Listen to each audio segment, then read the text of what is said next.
Iconic Cup. Have you ever won one of them? No, I'm never going to win an Iconic Cup. I'm not good enough, am I?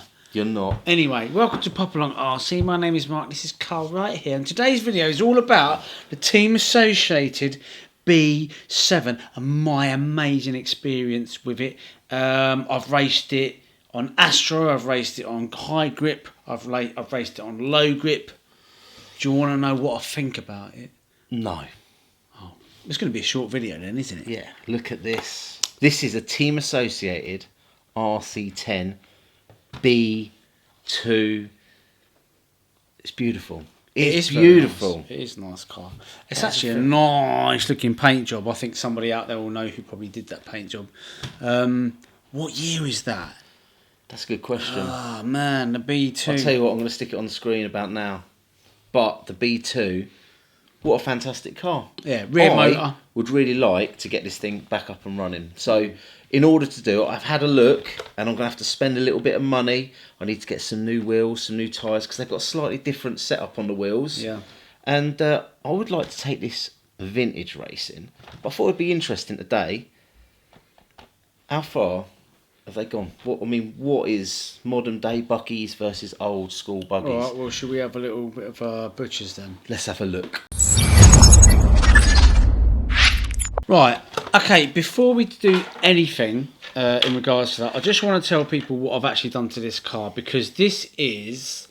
I've got some upgrades on here. If you haven't seen the videos, check them out in the description. We'll put that in there, so have a little look. I've got some wheel speed upgrades on here, which have been very, very nice. I've got the thing I like the most, is the battery compartment, the wheel speed battery compartment, because I can put different size batteries in it, different heights, no dramas. I've moved everything forward. I like the weight up front in my car. I've also got the heavy bulkhead up at the front here to give it a bit more steering, and a couple of little blingy bits at the back. But that's mainly it. I set it up for Astro.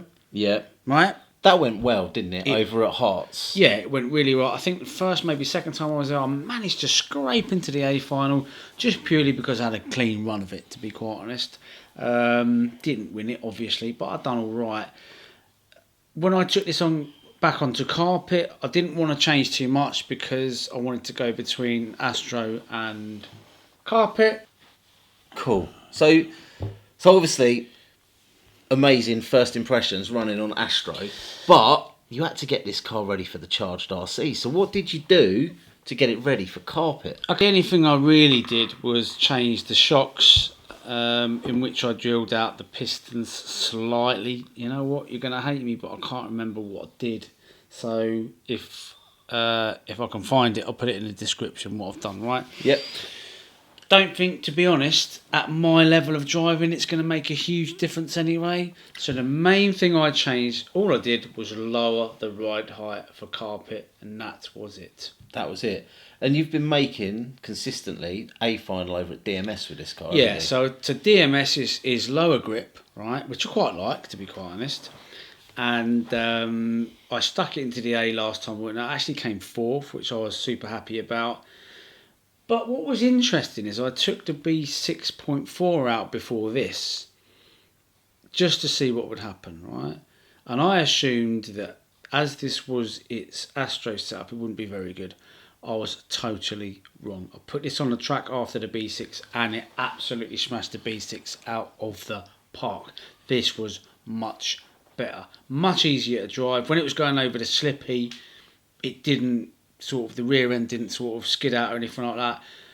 Straight as an arrow, straight through it, no problems, no dramas whatsoever. This car, and I'm not just saying this, is the best car I have ever owned. It is absolutely brilliant.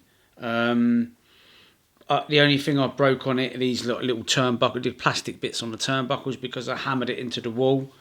You know, yeah, it's going to happen, right? It is. Beyond that, I've done nothing to it in terms of breakages or anything like that. I don't really know where to go next to get any sort of further developments out of it. I have been told to put 10k fluid in the diff, which is what I will do before I go next time, just to give it a bit more rotation in the corners. But that's about it.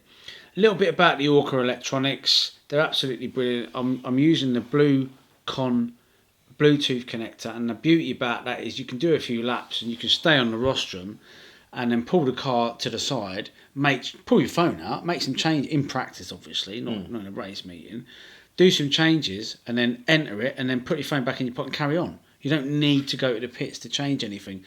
And it's been absolutely flawless. This Orca stuff, I have to say, again, is super, super nice. So how good is this car? Way better than I can drive it, basically. It is brilliant. And that's what we found when we've run we run the World Champions car, didn't we? We did. That car was better than us. That car was better than us. In fact, most modern buggies are better than us. Yeah. So when we drove Orlowski's car, I couldn't drive it. I couldn't get it round, right? And we're always hunting for this perfect setup, aren't we? Yeah. So you download this setup sheet and you tweak everything to the setup sheet, put it on the track. You still can't drive it. Well, that setup sheet is for somebody who's a way better driver than. Yeah, and they want their car to Exactly. dart in, whereas I want my car to just nice and driving Miss Daisy. Yeah. And a good example of that, and I didn't get this on video, but the last time I was at DMS, a better driver than me, Pitman Dave's son, Jack Macaulay, right? Better driver than me, to be fair to him, yeah? We are kind of on par with one another, but he had the better of me, in fairness, last time I was there, and we decided to swap cars, right?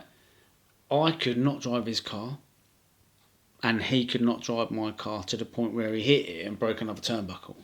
So it just goes to show, right? You say that. We even have that with us, because when you say, have a go at this, it's the most amazing four-wheel drive budget buggy I've ever driven in my... I cannot drive that car. Oh, the LC car. Can't do it. But then I give you my cars and you're like, oh my God, it's just so slow in a turn, it won't turn. I think that's it. I think we've got different styles. I think we've hit the nail on the head. The better, the faster reactions the person's got, the faster their car's going to go, and they're just going to slowly over time tweak it to suit how quickly they can drive it. Yeah, isn't it?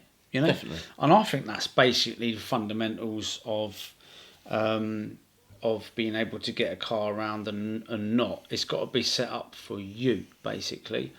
Our reactions probably ain't going to get much better. Us being old and everything. We are old. We ain't no young whippersnappers anymore. No, we're not.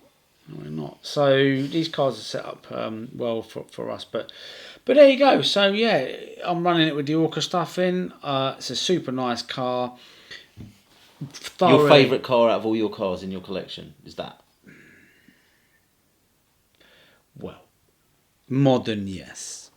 Okay. Vintage, no. Go on then. What's your favourite vintage car? It's got to be the Mardave Cobra the pop along RC. Beautiful.